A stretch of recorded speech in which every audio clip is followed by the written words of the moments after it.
ने घोषित किया इनकी धर्मपत्नी जरा पतिपरायणा देवी है, घबरा गई। मेरे तक समाचार आया। मैंने कहा मंत्री से बात कराओ। मैंने बोला कुछ नहीं हो सकता, कैंसर वैंसर की ऐसी तैसी। डॉक्टरों ने रेफर किया, ऐसा हो गया ऐसा हो गया। गए अमेरिका, अमेरिका वालों ने कहा कुछ नहीं। 2 दिन में वापस आए। आज मैंने देखा, मैंने क्या सरप्राइज दे दिया। 2 दिन पहले 3 दिन पहले तो बोले अमेरिका गए हैं। और कैसे आ गए? बोले वहां जाने आने का लगा बस। उन्होंने बोला उधर थोड़ा रिपोर्ट चेक कर लेना, कुछ नहीं। तो ये तो अमेरिका चेक कराने गए, लेकिन नहीं भी जाते तो भी यहां खबर पहुंच गई मेरे भक्त को कोई बीमारी, कोई तकलीफ ज्यादा देर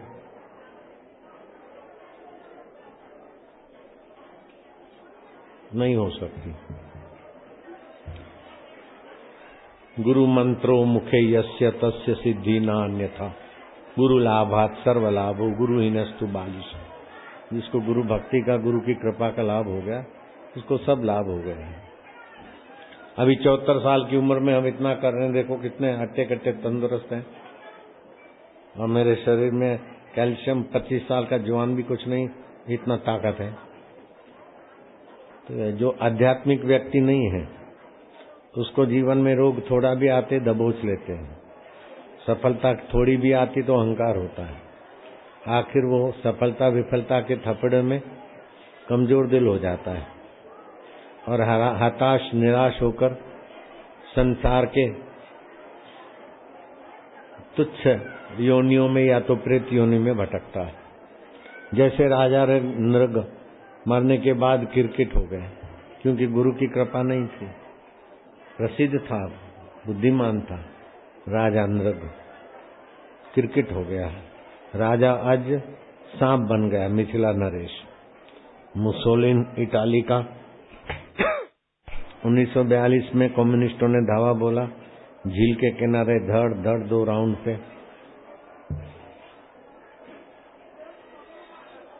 दम तोड़ दिया। करोड़ों रुपए की ज्वेलरी और प्रेयसी और अमेरिका के डॉलर वो सब लेके जा रहा था स्विट्जरलैंड बाय रोड। रास्ते में धड़ धड़ हो गया। जांच कमीशन रखी गई कि वो उसके पैसे और सामान कहाँ गया। राउंड छोड़ने वाला सैनिक भी उसका लाश पाई गई। संपत्ति कहाँ गई?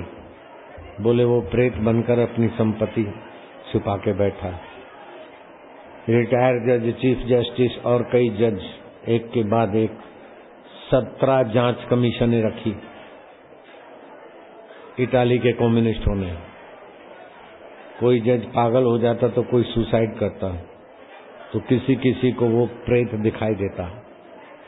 I lost my body but I have my desire. मैंने मेरा शरीर तो गंवा दिया, लेकिन मेरी डिजायर है।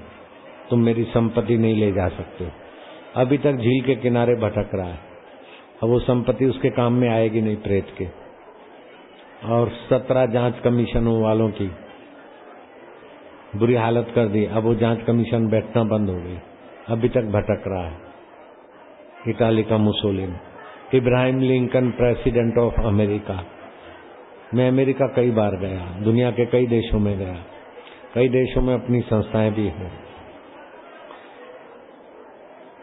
अमेरिका का इब्राहिम लिंकन की संस्थाओं का विजिट करने मेरे को ले गए वहां के लोग, हमारे यहाँ। वो अमेरिका में उनकी बड़ी प्रशंसा थी, मानवतावादी था इब्राहिम लिंकन।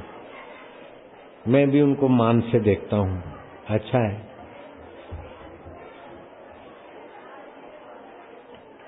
मानवतावादी था, झगड़ेबाज नहीं था। बुश जैसा लोगों को मौत के घाट उतारने वाला नहीं था, जैसे ओबामा की मेंटालिटी है, उससे भी अच्छी मेंटालिटी वाला था। लेकिन मरने के बाद बेचारा इब्राहिम लिंकन व्हाइट हाउस में प्रेत होके दिखाई देता है। तो मैं हमारे उत्तरांचल के परिवहन मंत्री को भाग्यशाली मानता हूं कि उनकी पत्नी भी धर्मपरायणा है, दवाओं की शरण, इंजेक्शनों की शरण और डराने वाले डॉक्टरों की शरण नहीं, लेकिन भय मिटाकर निरोग बनाने वाले संतों के शरण द्वार खटखटाया और उसका नतीजा ये हुआ कि अमेरिका गए और 2-3 दिन में वापस आ गए और अभी इतना दमदार भाषण भी कर रहे हैं। अभी तो कैंसर से आक्रांत हॉस्पिटल में थे और अभी इतना भाषण धमाकेदार करके सुना दिया। तुम मेरी हिम्मत, तुम मेरी ताकत, तुमसे डरती हर आफत, गुरु बिगड़ी तो सबकी बनाए जोगी। बिगड़ी बन गई इनकी। हरिओम हरिओम हरिओम। कैंसर की किसी को भी कोई शिकायत हो, चाहे ब्लड कैंसर हो, चाहे और कोई कैंसर हो, 50 तुलसी के पत्तों का रस, 50 ग्राम दही, सुबह 11 बजे, शाम को 3 से 5 के बीच लो और हमारी नीता वैद्य से थोड़ी दवा ले जाओ। उस डॉक्टर हाथ खड़े कर देंगे, बोले ठीक नहीं हो जाएगा, ये तो 2-5 दिन का मेहमान है, ऐसे लोग भी ठीक हो गए। अरे ये तो सदा सुहागिन ऐसी है, बाबू की बच्ची खाए रहेगी कच्ची। मंत्री भी भागते हैं और मंत्रियों को तो बुलाओ तो कभी कभी आएंगे मेहमान होके। ये मंत्री तो जैसे बच्चा पिता के द्वार, राम जी गुरु के द्वार, ऐसे हमारे परिवहन मंत्री बापू के द्वार दौड़े दौड़े चले आते। चाहे हरिद्वार में है बापू, चाहे ऋषिकेश में, चाहे कहीं भी। आपके मुख्यमंत्री ने भी इस बार, और वो जो आपके क्लास फॉलो थे, वन मंत्री, पहलवान, कैप्टन, वो भी आए थे। मैंने जिक्र किया था वन मंत्री को, मैं क्या आपके क्लास फॉलो है हमारे परिवहन मंत्री, तो वो सब परिवार आए थे और बाद में भी बहुत बहुत धन्यवाद भेजते रहते हैं। उनको थोड़ी प्रसादी भेजी थी, बापू को मेरा प्रणाम बोला, प्रसादी सिर आंखों पे लगाई। धार्मिक तो है बेचारे, तो सिर झुकाया तो मैंने यूं क्या, तो बोले बाबा यहाँ कर दो। पहलवान जो ठहरे। नारायण हरि हरिओम हरि हरिओम। ओम ओम ओम। आज गुरु पूर्णिमा है। दशहरा क्षत्रियों के लिए होता है, सावणी पूनम ब्राह्मणों के लिए, दिवाली बनियों के लिए विशेष त्योहार, होली चारों वर्णों के लिए पलाश के फूलों के रंग से सहत और मानसिकता। लेकिन ये गुरु पूनम ब्राह्मण क्षत्रिय वैश्य छोटी जाली चतुर्वर्ण तो है, लेकिन देवता भी अपने गुरु के यहाँ जाते हैं गुरु पूनम मनाने को, दैत्य भी जाते हैं शुक्राचार्य के चरणों में, लेकिन भगवान कृष्ण अपने गुरु के द्वार जाते। और त्योहार देवता लोग नहीं मनाते मनुष्यों का त्योहार, लेकिन ये गुरु पूनम एटलांटिक सभ्यता रोम में, जर्मनी में, अमेरिका में और कुछ ऐसी जगहों पे मनाते थे।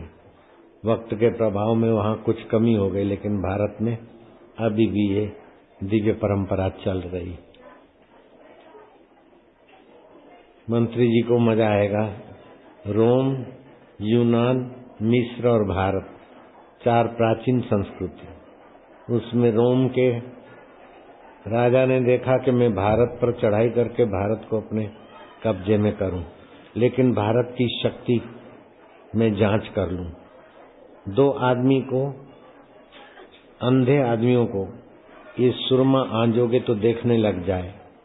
सोने की डिब्बी, रत्न जड़ित और सोने की सलाई भेजी रोम नरेश ने भारत के नरेश को। भारत का राजा भक्त हृदय भारत बड़ा खुश हुआ कि हमारे रोम के राजा ने 2 आदमियों को आंखें आए, देखने लग जाए, पानी सूख गया हो तो फिर भी देखने लग जाए। अपने प्यारे मंत्री को बुलाया, कि नेत्रों की कमी के कारण तुमने रिटायरमेंट लिया है, लेकिन लो ये सौगात मिली है रोम राजा के तरफ से। एक आंख में आंजा सुरमा, मंत्री देखने लग गया। दूसरी सलाई बाहीं आंख में डालनी थी, लेकिन मंत्री होगा वन मंत्री जैसा, बाहीं आंख में नहीं डाली, अपने जीवा पर घुमा दी। राजा ने बोला क्या करते हो, तुम्हारे जैसा इतना धार्मिक गुरु को मानते हो, तुमने ये क्या कर दिया। अब एक आदमी काना रह जाएगा, क्योंकि कुल 4 सलाइयां थी, 2 तुम लगाते, 2 दूसरा लगाता। तुम काना जाओगे या दूसरा कोई किसी को भी दूंगा काना रहेगा। तुमने ये क्या कर दिया, कितना कीमती सुरमा जीवा पर घुमा दिया। क्या मजाक सूझी। बोले मजाक नहीं सूझी, मेरी एक आंख देखने लग गई तो मेरे को गुरु की बात याद आई कि जो बहुतों का भलाई सोचता है उसका दुख टिकता नहीं, जो अपना दुख मिटाने को लगता है उसका दुख मिटता नहीं, लेकिन जो दूसरे का दुख मिटाने लगता है उसका दुख टिकता नहीं और सुख खुटता नहीं। तो फिर मेरी और दूसरे किसी की आंखें देखे, इन देश में तो कई लोग हैं जो नहीं देख पाते। तो गुरुजी मैं क्या करूं। गुरु ने प्रेरणा किया, चख के देख। मैंने जीवा पर सलाई घुमा दी, मुझे पता चल गया गोटते समय इसमें कुंवार पाठा डाला गया है, एलोवेरा, गुलाब का अर्क डाला गया, इंद्रवर्णा डाला गया। और आइए रोम नरेश को जाओ संदेश दे देना दूत के, थोड़े दिन में ये डिब्बी आपको हम भर के भेजेंगे। सैकड़ों रोमवासियों को आंखें आ जाएगी, देखने लगेंगे। और जब चाहिए मंगवा लेना भारत से, और भारत भर में घोषणा कर दो 1 हफ्ता के बाद जिसको भी नेत्र ज्योति की कमी हो, राजा के तरफ से सौगात।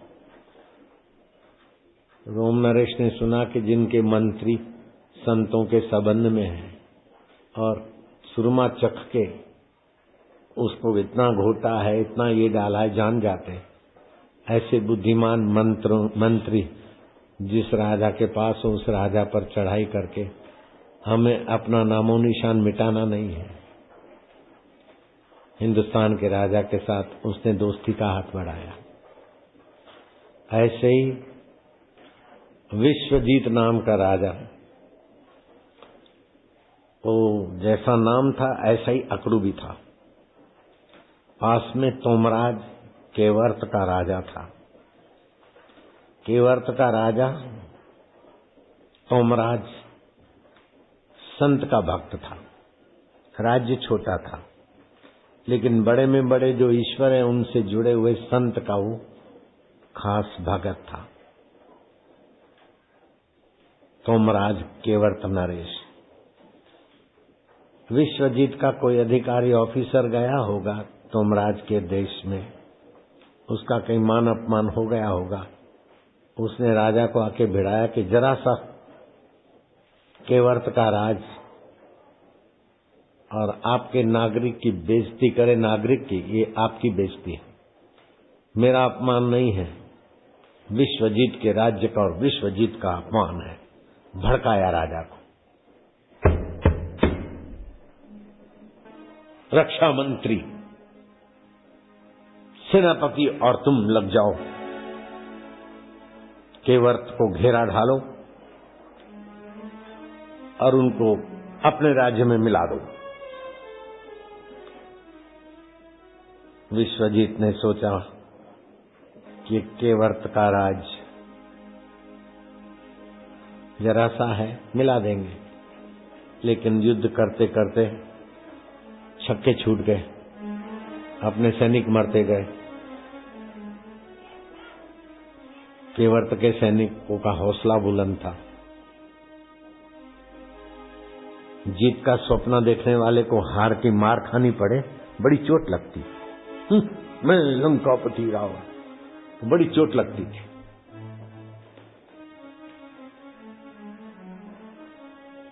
हमारे मंत्री, हमारे गृह मंत्री और सेनापति क्या कर रहे हैं, हमारे सैनिक मर रहे हैं, छोटा सा केवट राज्य और हमको घुटने टिकवा दे। जाओ, पूरी हिम्मत के साथ लगो, शाम होते होते मुझे खबर दो। विश्वजीत की जीत हो गई, केवट हमारे कब्जे में आ गया, नहीं तो बख्शा नहीं जाएगा। आग बबूला होकर ऑर्डर पर ऑर्डर छोड़ने लगा, लेकिन छोटा सा केवट तोमराज राजा के शासन से शासित था और तोमराज संत देवलास जी से शासित थे। जो किसी संत से शासित होता है उस पर दूसरे का शासन नहीं चलता है। किसी संत से जो शासित होता है उस पर दूसरे का शासन नहीं चलता, यमदूत का भी नहीं, काल सर्प योग का भी नहीं, शनि देवता का भी नहीं। मेरे भक्त को शनि देवता का शासन नहीं है, मेरे भक्त को शनि देवता का ग्रह नहीं लग सकता, क्योंकि शनि देवता बृहस्पति के शिष्य है और तुम मेरे शिष्य हो। हमारा आपस में कोलैबोरेशन है। 100 माला जप करो, शनि देवता 12 साल 7.5 साल उसी समय फ्री करके आशीर्वाद देके जाएंगे। अब भी ऐसा होता है तो आज से सैकड़ों वर्ष पहले की ये सत्य घटना है। संत देवलास घूमते घामते बॉर्डर एरिया पे घूमने चले गए। विश्वजीत के सैनिकों ने निर्दोष संत को पकड़ लिया और घोषणा कर दी कि जासूसी शक में पकड़े गए। और विश्वजीत ने देखा कि केवट हार नहीं मानता, तो केवट के एक प्रसिद्ध संत को तो फांसी की सजा दे दो। जो फांसी की सजा सुनी तो पूरा केवट हिलमिला गया, बड़ा डगमगा गया। लोगों ने उपवास, जप और धनाढ्य लोगों ने कहा कि संत देवलास जी के तोल में हीरे तुलवा लो, माणिक मोती तुलवा लो, देवलास को फांसी ना दो, निर्दोष है, हमारे संत हैं। जैसे शरीर में प्राण ऐसे केवट में हमारे संत हैं, नहीं होगा ऐसा। 2 करोड़ सोना मोहर ले लो, नहीं होगा। एक सुबह को एक अनजान आदमी पहुंचा विश्वजीत के राज दरबार में, खास संदेशा लाया। समझती है कलेक्ट्री, समझ रहे हैं? खास संदेशा लाया। कहां गया तेरा कलेक्टर? अच्छा सुनो, खास संदेशा लाया, विश्वजीत सम्राट को बताना है। विश्वजीत ने उसको मुलाकात दी। बोले, हीरे जवाहरात और 2 करोड़ सोना मोहरों से आप प्रसन्न नहीं होते हो तो केवट के राजा तोमराज ने कहा है कि आधा राज्य आपकी किस्मत में बड़े आदर से, नम्रता से हम पेश करना चाहते हैं। संत के बलि न लो। बोले, आधा राज्य, 2 करोड़ सोना मोहर, हीरे जवाहरात से तौल के उनकी, इसका प्रमाण क्या है कि तोमराज ने कहा है? तब आगंतुक व्यक्ति ने अपना दायां हाथ विश्वजीत के आंखों के आगे लंबा किया। चमचमाती अंगूठी पे नाम लिखा था, केवट नरेश तोमराज। हाथ पकड़ लिया। तुम ही हो केवट के राजा तोमराज?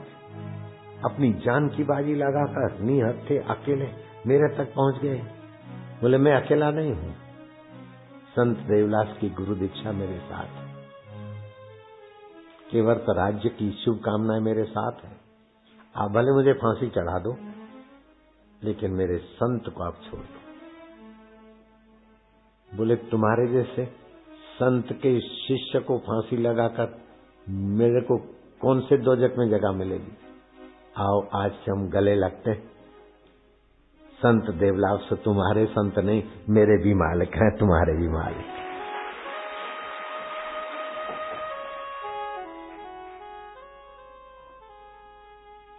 ब्रह्मज्ञानी के शिष्य परिस्थितियों के आगे घुटने नहीं टेकते। ब्रह्मज्ञानी गुरुओं की कृपा जिनके पास, उनके जीवन में दीनता, हीनता अथवा विवलता नहीं होती। आज से 30 साल हो गए होंगे शायद। एक लड़की सिविल हॉस्पिटल में एडमिट हो गई, दोनों किडनी फेल है। डॉक्टरों ने कहा अब इसकी जान बचना मुश्किल है। वो लड़की का नाम था जेवंती। काली काली थी तो मैं उसको काली काली बोलता था। उसने बोला डॉक्टर मुझे भोगते रहो, जाओ साईं के पास। दौड़ते हुई उसके रिश्तेदार कोई आए, वो कारी हॉस्पिटल में है, डॉक्टर ने जवाब दे रखा है दोनों किडनी फेल है, लेकिन प्रसाद मांगा है। वो बोलती प्रसाद लाओ मैं ठीक हो जाऊंगी। मैंने यहाँ से प्रसाद भेजा, वो सारी ऑक्सीजन उठा के फेंक दिया और चल के आई। वो 18-19 साल की थी, अभी 55 साल की हो गई होगी। अभी यहाँ बैठी, खड़ी हो जा कारी, खड़ी हो जा। दोनों किडनियां फेल थी और डॉक्टरों ने जवाब दे रखा था, खाली मौसम ही भेजी थी। हाथ ऊपर करो जयवंती, दोनों हाथ ऊपर करो। अभी कितने साल की हो गई? 55 की। 19-20 की थी, अभी 55 की हो गई। 20-22 की जो भी होगी। 30 साल हो गए, दोनों किडनी फेल है, तो कैसे जी रही? फिर से खड़ी हो जा, कैमरा वाले कैमरा लगा दे। इसका नाम जयवंती है। काली काली है तो मैं इसको बोलता था काली। और अहमदाबाद सिविल हॉस्पिटल में आज से लगभग 30-32 साल पहले एडमिट थी, दोनों किडनियां फेल थी। डॉक्टरों का बचने का कोई सवाल ही पैदा नहीं होता। डायलिसिस है, वो सब हार गए। प्रसाद मंगा के दो, मैं अपने आप ठीक हो जाऊंगी। और अभी तक 55 साल की हो गई है। इस घटना को 32-33 साल हो गए होंगे, अभी तक जिंदी है। ये सामने खड़ी, हाथ ऊपर करो बेटे। अपना मंत्र विज्ञान गजब का है। चलो, तुम तो इससे बहुत चंगे हो, इसकी तो दोनों किडनियां फेल हो गई। तुम तो खास से चंगे हो। और माई को उठा के आए थे चादर में, बेभान अवस्था थी। तो मेरे को उसने देखा नहीं, वो इसी पड़ी सोई थी। मैंने कहा जरा दवा लेते जाना, भगवान की दया से। फिर वही माई आई, मेरे को पहचानते? मैं क्या नहीं, अरे मेरे को कैंसर हो गया था, उठा के ले आए थे आपके आश्रम, मैं वही हूं। तुम मेरी हिम्मत, तुम मेरी ताकत, तुमसे डरती हर आफत बबिया हो जाती। कोई भी आफत है बापू के आगे बबिया। तो आपका आत्मा बड़ा अनंत शक्ति संपन्न है, इसीलिए किसी परिस्थिति को ईश्वर से बढ़कर नहीं मानो। और ईश्वर की सत्ता के आगे परिस्थिति क्या होती? ईश्वर की चेतना के आगे जड़ परिस्थितियां क्या होती? वो तो आने जाने वाली होती। ईश्वर तो सदा मौजूद है। जो सदा मौजूद है हमारा आत्मा, गुरु से निकला हुआ वचन और शिष्य ने स्वीकार कर लिया, हो गई बात पूरी। चेतन होकर डर से, जड़ से क्या डरना? अमर होकर मरने वाली परिस्थितियों से क्या घुटना टेकना? ये तो एक कार्य, कई कार्य होंगे और कई गोरी गोरे होंगे, बड़ी लंबी कतार लग जाएगी। लोगों के अनुभव पूछोगे ना, तो मंत्री आप अकेले का अनुभव नहीं, इनमें से जिनको भी आध्यात्मिक अनुभव हुए, मंत्री जी आप खड़े हो जाओ। ये परिवहन मंत्री उत्तरांचल सरकार, जिनको अनुभव हुए चमत्कारिक और गजब के फायदे हुए तो हाथ ऊपर करो। अब मंत्री साहब नहीं गिन पाएंगे, ये सबके पास इतिहास है, ये सब परिवहन मंत्री है। सबके पास है खजाना। नारायण हरि, हरिओम हरिओम, नारायण नारायण नारायण नारायण।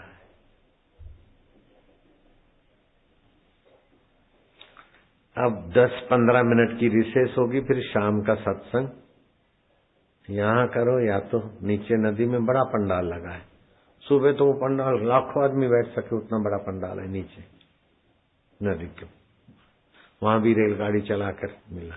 2-2 रेलगाड़ी से काम दर्शन का पूरा होता है। नहीं तो दर्शन के लिए लाइन लगती थी, बहुत समय जाता था। अब रेलगाड़ी में जल्दी हो जाता है। और पहले तो ऐसा लाइन लगती थी कि रात को 11 बजे नहा धो के लोग लाइन में लगे और दूसरे दिन 12-1-2 बजे नंबर लगता। यहाँ से कतारें चलती, 8-8 लाइन एक साथ चलती। फिर व्यवस्था बढ़ा दी और रेलगाड़ी के द्वारा। तभी भी आज मेरी कुटिया है यहाँ से 3-3.5 किलोमीटर, तो वहां से आश्रम तक भक्तों की कतारें थी। दोनों तरफ भगत थे, कार मुश्किल से निकल के आए।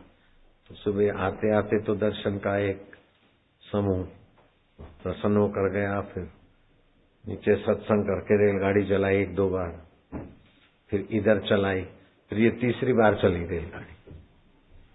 अभी चौथी बार शाम को चलाएंगे जो बाकी रह गए उनके लिए। ओम नारायण नारायण। 15-20 मिनट की रिसेस के बाद सुरेश सत्संग चालू करेंगे नीचे के पंडाल में, खुले खुले बैठेंगे लोग। 15 मिनट के बाद